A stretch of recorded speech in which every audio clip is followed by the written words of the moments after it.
औज़ु बिल्लाहि मिनश्शैतानिर्रजीम बिस्मिल्लाहिर्रहमानिर्रहीम।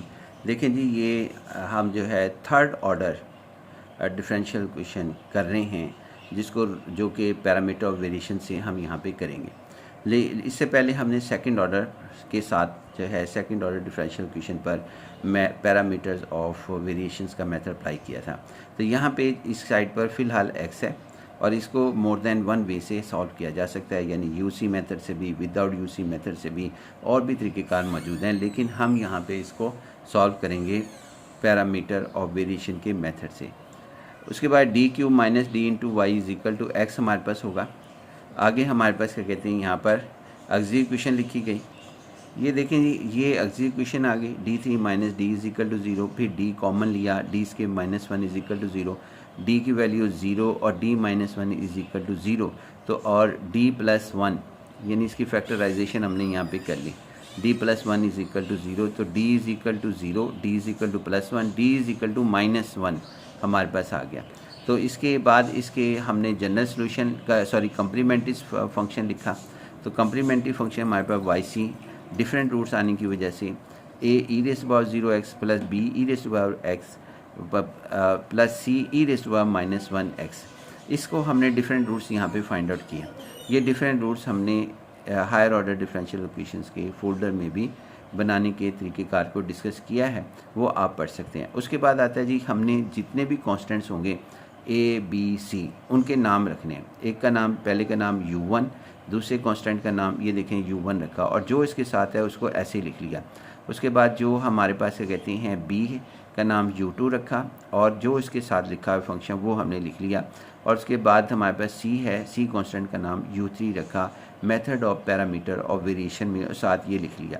जो u1 के साथ होगा उसका नाम अब हमने y1 रखा, और जो u2 के साथ होगा उसका नाम y2 रखा, और जो हमारे पास क्या कहते हैं u3 के साथ होगा वो हमने उसका नाम जो है y3 रखा। ये देखें, ये नाम रखे हमने e की पावर, यानी y1 का नाम e की पावर 0x, y2 का नाम e1x और y3 का नाम e raise to power minus x रखा।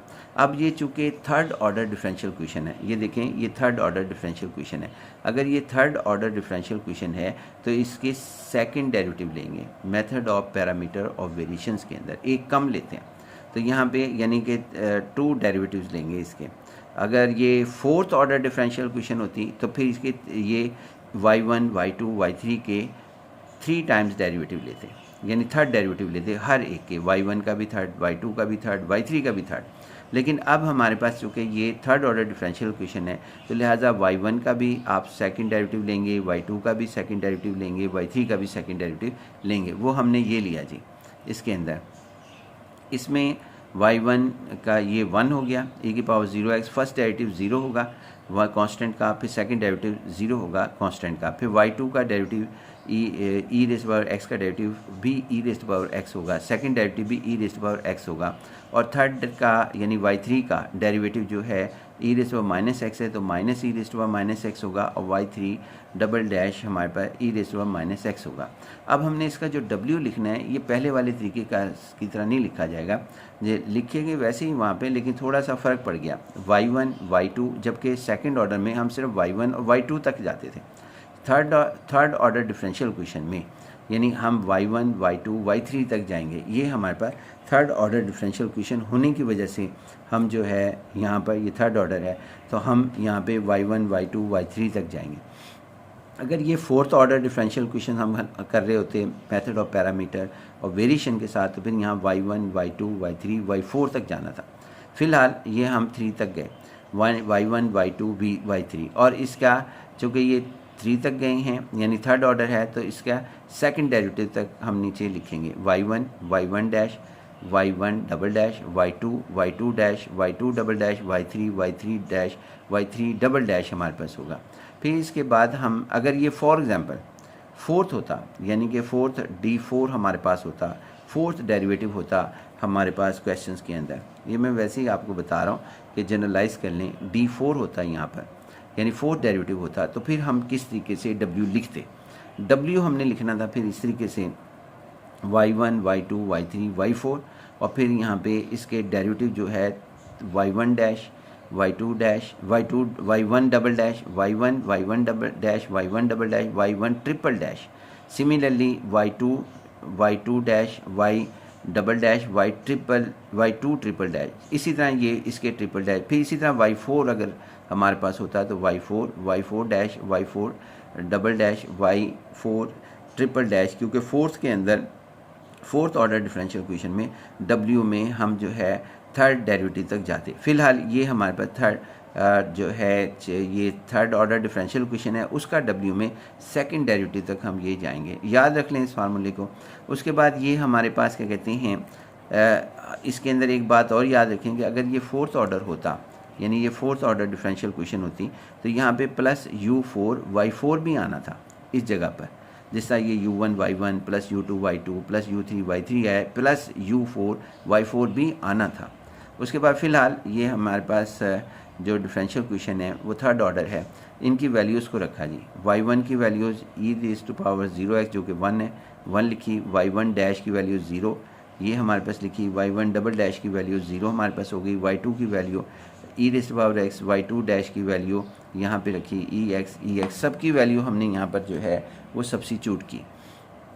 अब उसके बाद इसी तरह y3 की वैल्यू, ये y3 dash y3 double dash, ये सारी वैल्यूज़ हमने इधर सब्स्टिट्यूट की। डिटर्मिनेंट ये बन गया। अब इस डिटर्मिनेंट को ओपन करते हैं। ये डिटर्मिनेंट के अंदर हमारे पास क्या कहते हैं, आपके एक काम मैंने और किया कि मैंने इस कॉलम में से e⁻x कॉमन ले लिया। ये लिखा हुआ भी है, by taking the common ex from column number 2 और taking the common e⁻x from column number C3 third column में से। और फिर उसके बाद हमने इसके बाद ये कॉमन ले लिए और यहाँ पर फिर 1 0 0 और इधर आपके पास 1 1 1 आ गया।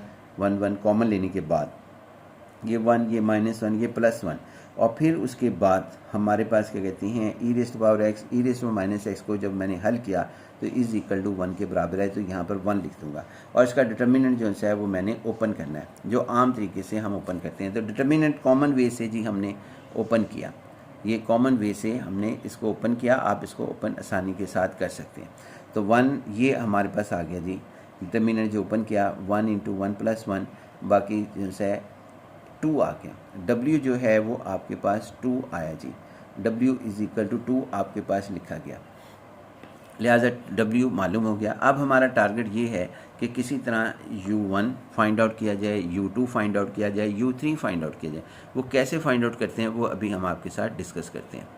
देखें इसका फार्मूला बड़े गौर से सुन लें आप u1 का कि किस तरीके से हम करते हैं। हम ना जो पहले मैं इसको डिस्कस करूँगा, ये डिटर्मिनेंट को, यानी 0 0 f(x), y2 dash, y2 double dash, y3 dash, y3 double dash कैसे लिखा।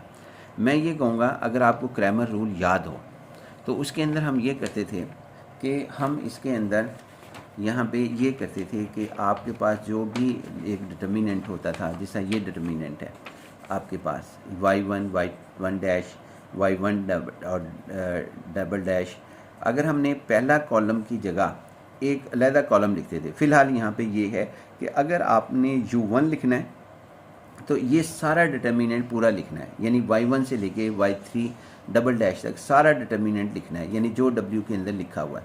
और उसके बाद हम जो पहला जो सारा लिखेंगे, लेकिन पहला कॉलम अगर u1 लिख रहे हैं तो u1 में पहला कॉलम में 0 0 f(x) लिखेंगे और ये हमारे पास ये डिटर्मिनेंट ऐसे लिखा जाएगा जैसा कि यहाँ पे लिखा हुआ है। और अगर एक और बात जनरलाइज कर ही देता हूँ, अगर आप जो से है यहाँ पे u2 लिखेंगे, u2 में फिर दोबारा ये सारा लिखेंगे y1 y2 y3 up to जो है y3 डबल डैश, लेकिन सेकंड कॉलम की जगह आप 0 0 f(x) लिखेंगे। उसके बाद अगर हम u3 लिखेंगे, u3 में आपके पास जब लिखेंगे फिर ये सारा लिखेंगे डिटर्मिनेंट y1 से लेकर y3 डबल डैश, तो फिर इसके अंदर थर्ड कॉलम हम नहीं लिखेंगे और इसकी जगह 0 0 f(x) लिखेंगे। तो करते हैं जी, हम इसके अंदर एक एक करके हम डिस्कस करते हैं। अब इसको पहले हमने देखें, ये लिखा जी यहाँ पर, ये देखें पहला u1 लिखा था तो 0 0 f(x) लिख दिया, y2 dash, y2 double dash लिखा। और y3 डैश और y3 डबल डैश लिखा dx, और 1/w हर एक में लिखेंगे, u1 हो चाहे जो u2 हो, अगर जो मर्ज़ी हो, u3 हो तब भी 1/w लिखा जाएगा और उसके बाद इंटीग्रल होगा इंटू dx। अब इसको हल करते हैं, बाद में हम u2 को और u3 को भी इसी तरह लिखेंगे। फ़िलहाल u1 u2 u1 को हल करते हैं। f ऑफ इसमें y2 dash y2 double dash इनकी वैल्यूज़ का भी हमने फाइंड आउट किया है, जो कि y2 की वैल्यू थी ex, y2 डैश की वैल्यू थी ex, y2 डबल डैश की वैल्यू ex, y3 की वैल्यू e⁻x और y3 डैश की वैल्यू आपके माइनस e⁻x और y3 डबल डैश की वैल्यू e⁻x थी। अब हम यहाँ पे ये करते हैं कि 0 0 और f ऑफ x क्या था और w क्या था। w हमारे पास क्या कहते हैं वैल्यू, हम आपको दिखा भी देते हैं कि w की वैल्यू जो थी वो आपने फाइंड आउट की थी। w की वैल्यू ये 3 के अंदर 2, ये 2 है जी आपके पास वैल्यू। और उसके अलावा f ऑफ x क्या था, f ऑफ x आपके पास ये था जो राइट हैंड साइड पे लिखा हुआ था। राइट हैंड साइड पे यहाँ पे जो लिखा हुआ है वो x लिखा हुआ है राइट हैंड साइड पर, तो f of x right hand side पर फ़िलहाल x है। अगर इससे ज़्यादा टर्म्स होती तो वो भी हम लिखते। फ़िलहाल ये हमारे पास राइट हैंड साइड पर x हमारे पास लिखा गया। तो हम ये सारी वैल्यूज़ और y1 y2 और उसके बाद इन सब की values y1 dash y1 double dash से लेकर आपके पास इन सब की वैल्यूज़ जो सी हैं यहाँ से लेकर यहाँ तक वे वैल्यूज़ हमने जो सी है इधर से वैल्यू पिक की, जो हम u1 फाइंड आउट करने में कर रहे हैं। और f ऑफ x भी कर लिया, w भी कर लिया। तो अब देखते हैं जी हमारे पास क्या आता है। ये देखें जी, ये हमारे पास आया जी वैल्यू सारी, ये आ गया w2 आ गया, f ऑफ x ये 0 0 आ गया और 0 0 x आ गया, बाकी इनकी वैल्यूज़ को रख दिया। अब इसके डिटर्मिनेंट को ओपन करना है, आप जैसे मर्ज़ी ओपन कर लें, जो तरीक़ेकार आपको पसंद है। मैंने इसको ऐसे किया जी, पहला आ गया 0, ये 0 आ गया, फिर उसके बाद ये हमारे पास ex के साथ किया तो ये सूरत हाल आ गई माइनस ex, फिर इसके साथ हमने किया तो ये प्लस e⁻x आ गया। या आपको डिटर्मिनेंट ओपन करना आता है। 1/2 को जो है वो हमारे पास कांस्टेंट था, बाहर ले लिया। अब उसके अंदर ये 0 हो गया, इसको इग्नोर कर दें। बाकी जो है हमारे पास माइनस e⁻x, इसका डिटर्मिनेंट ओपन किया तो 0 प्लस x e⁻x आ गया, साइन जो सा वो चेंज हो गया था, और प्लस e⁻x और फिर हमारे पास ये 0 आ गया और ये माइनस x e⁻x आ गया। सिंप्लीफाई किया जी हमने u1 1/2, तो ये माइनस x e⁻x, इसको मल्टीप्लाई किया जी इसके साथ, ये तो 0 हो गया। इस e⁻x को इसके साथ मल्टीप्लाई किया तो ये सूरत हाल आ गई। हमें मालूम है कि e⁻x और e⁻x मल्टीप्लाई e⁻x जो होगा वो 1 के इक्वलेंट होता है, जैसा कि यहाँ पर हमने किया है कि इसको ex ऊपर लिखा और इसको नीचे लिख दिया 1। उसके बाद ये 1 आ गया, यहाँ पे वैल्यू रख दें e⁻x इंटू e⁻x की वैल्यू 1, वो यहाँ 1 रखी तो ये माइनस x आ गया। यहाँ पे भी 1 रखेंगे e⁻x तो ये आपके पास माइनस x हमारे पास आ गया। तो ये -2x हो गया, -2 बाहर ले गए और फिर x की इंटीग्रेशन की तो x² आ गया। ये 2 से कैंसिल हो गया, 2 से कैंसिल हो गया, ये -2 और 2 कैंसिल हो गए तो 1 -1/2 x² और x की इंटीग्रेशन -1/2 x² बाई -1/2 x² आई, जो कि ये u1 आ गया। अब सिमिलरली हम जो है u2 फाइंड आउट करें। ये देखिए u2 फाइंड आउट करने के लिए हम ये सारा डिटर्मिनेंट दोबारा लिखेंगे y1 से लेके y3 डबल डैश तक, और ये सेकंड जो है वो नहीं लिखेंगे और इसकी जगह 0 0 f ऑफ x जो है वो हम लिखेंगे। ये देखें जी, हमने यही काम किया। ये हमारे पास u2 जो सा है वो हमने 1/w y1 dash y1 double dash 0 0 f of x लिखा और y3 dash y3 double dash का डिटर्मिनेंट इंटू dx लिखा। अब हम सब की वैल्यूज़ को जो है वो जो हमने प्रीवियस फाइंड आउट कर रखी इनकी वैल्यूज़ को रखेंगे। y1 की वैल्यू हमने 1 की थी, y1 डैश डेरिवेटिव 1 का डेरिवेटिव 0 0 f ऑफ x हमने बताया था, अभी आपको वीडियो बैक करके देख सकते हैं, वो x की वैल्यू थी। y3 की वैल्यू e⁻x था, फिर उसका डेरिवेटिव ये देखें, ये एक्चुअल डेरिवेटिव भी आ रहे हैं। e⁻x का डेरिवेटिव क्या है, वो माइनस e⁻x है।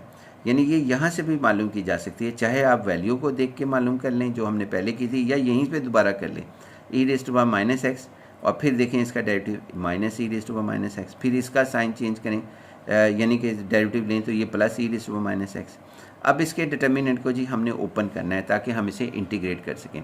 तो कॉमन तरीका हमारे पास ये है, आपको मालूम ही है कि 1 आया, फिर उसके बाद क्या कहते हैं हमारे पास ये डिटर्मिनेंट आया, ये भी 0 हो जाएगा और दूसरा भी 0 हमारे पास हो जाएगा। 1 की इसकी इंटीग्रेशन करें तो 0 plus X E raise to power minus X D X हो गया और 1/2 आगे उसके बाद इसको 1 को मल्टीप्लाई करें तो ये फॉर्म हमारे पास आई। अब इस फॉर्म को जो हमने करना है आपके साथ, ये हमारे पास फर्स्ट फंक्शन और सेकंड फंक्शन है, integration by parts. First function as it 1/2 बाहर ले लिया, integration of the second E raise to power minus X, वो E raise to power minus X over -1 आ गई और उसके बाद हमारे पास क्या कहते हैं डेरिवेटिव ऑफ द फर्स्ट 1 आ गया, integration of the second E raise to power minus X over -1 integral और ये माइनस इंटीग्रेशन बाय पार्ट्स का है। उसके बाद फिर हमारे पास dx आ गया, आगे इसको सिंप्लीफाई करें तो ये और ब्रैकेट ओपन कर रहा हूँ 1/2 एक्स जो है माइनस के साथ -1/2 X E raise to power minus X आया और उसके बाद इसकी इंटीग्रेशन दोबारा कर दी मैंने सिंप्लीफाई करके, तो ये माइनस माइनस प्लस हुआ था, जब इसकी इंटीग्रेशन हुई E raise to power minus X तो एक और -1 आ गया और ये हमारे पास हो गया 3 माइनस हो गई 1 2 और फिर इसकी इंटीग्रेशन से हासिल होने पर तो ये माइनस हमारे पास आ गया, ये इंटीग्रेशन u2 की हो गई थी। अब हमने जो है u3 फाइंड आउट करना है, u2 भी फाइंड आउट कर लिया, u3 दोबारा हमारे पास वही तरीक़ेकार कि हम w को सारा लिखेंगे लेकिन हम उसके अंदर थर्ड कॉलम नहीं लिखेंगे, यानी जो w हमने यहाँ पर फाइंड आउट कर रखा था। ये देखें जी, ये रहा हमारा w, इसके अंदर आप y1 से लेके y3 डबल डैश का डिटर्मिनेंट पूरा लिखें।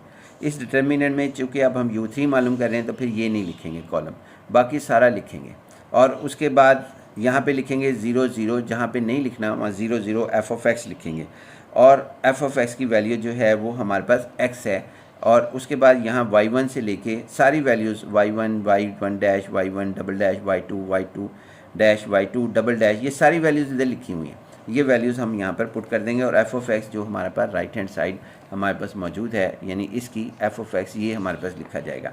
तो अब यहाँ से हम जो है आपके साथ u3 डिस्कस कर रहे हैं जी। u3 हमारे पास ये आया जी, ये फॉर्म 1/w हर एक में लिखा था मैंने, चाहे वो आपके पास क्या कहते हैं u1 फाइंड आउट कर रहे थे तब भी 1/w लिखा, जब u2 फाइंड आउट कर रहे थे तब भी 1/w लिखा और u3 में भी हम ये लिख रहे हैं। अब इनकी वैल्यूज़ को हम यहाँ सब्स्टिट्यूट करते हैं और डिटर्मिनेंट जो सा है वो फाइंड आउट करते हैं।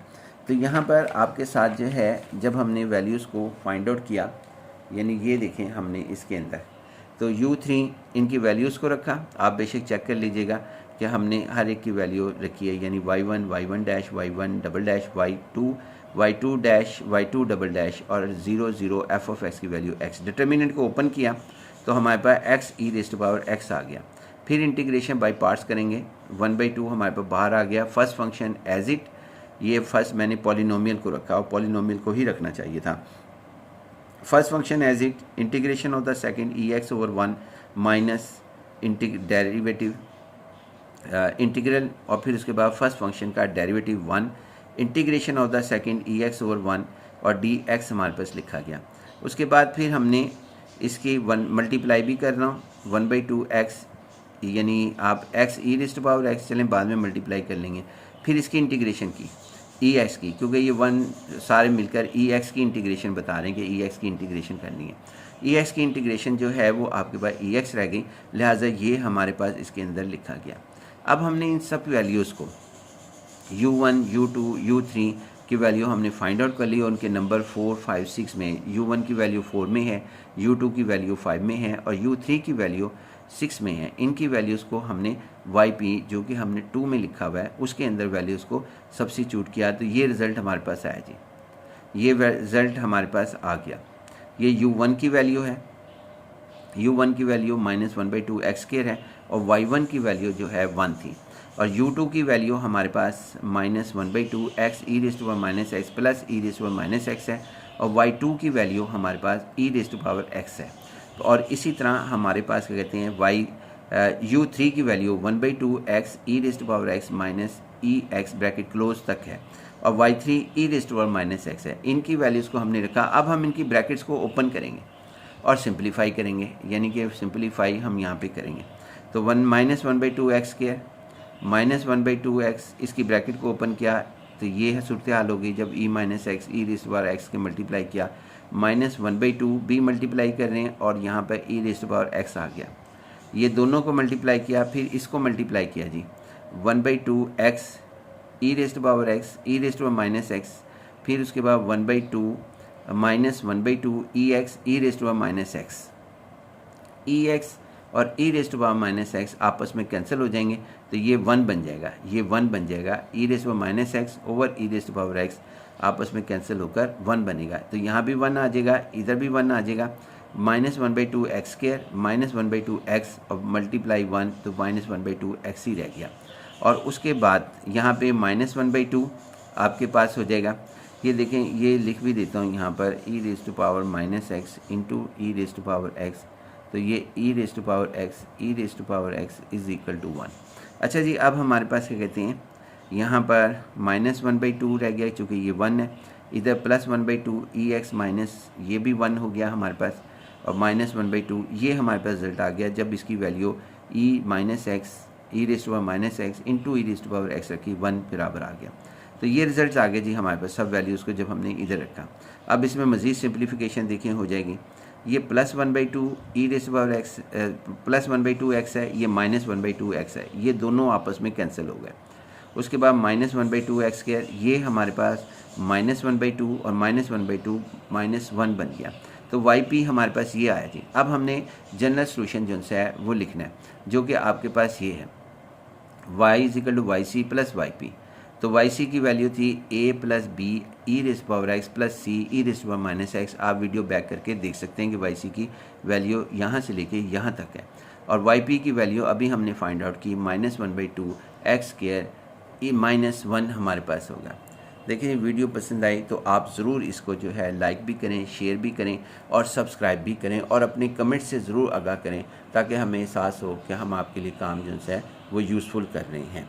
आपके कमेंट्स हमारे लिए बहुत ज़्यादा अहमियत के हामिल हैं। अल्लाह हाफ़िज़।